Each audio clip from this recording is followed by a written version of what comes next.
best way for a design professional to control quality is by developing standard protocols and checklists that they commit to follow in every phase of a project.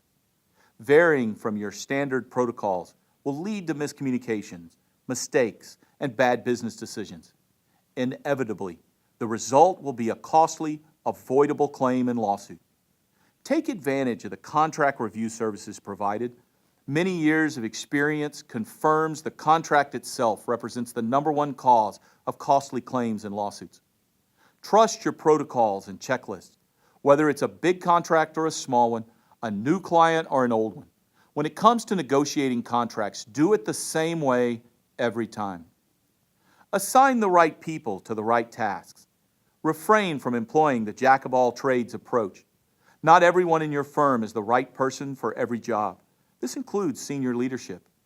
Design professionals, for example, are often ill-equipped to also negotiate the contract, especially with long-time clients.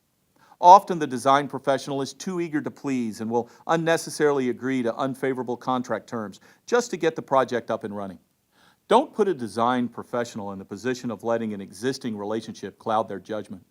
When necessary, don't hesitate to retain outside consultants or help.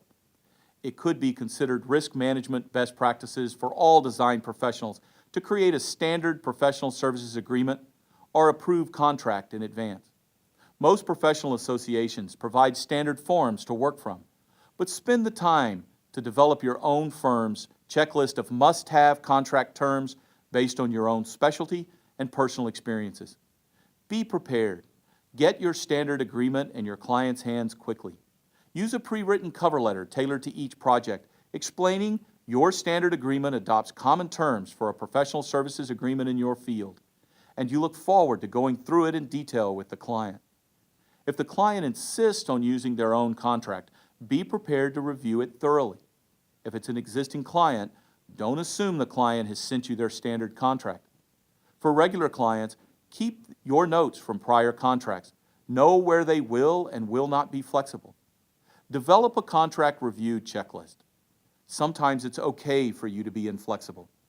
Don't assume any risk you are uncomfortable with. Be sure you understand any unfamiliar terms or clauses. Don't be afraid to ask questions or inquire about your client's motives.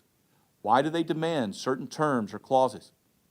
Involve all necessary senior management and the project team leadership to ensure you can meet deadlines and deliverables in the contract. Don't assume that just because you've done so in the past that you can do so this time. Circumstances change. Materials could be in short supply. At the first sign of difficulty in negotiating a written contract, put the client on notice. You will not start work without a signed contract. For some professionals in some states, ethical violations can arise from working without a written contract. Train your staff. Empower them with the tools and training they need to perform their jobs. Spend time on professional development. It will pay dividends over time.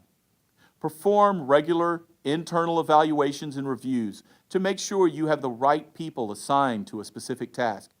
Measure performance. If it's not in writing, it didn't happen. Document everything, every time. While this may sound like a time-consuming, burdensome requirement, the best way to head off miscommunications is to put everything in writing. Make sure that you keep a copy of the contract readily accessible at all times. Quality control is the best way to avoid costly claims and potential lawsuits.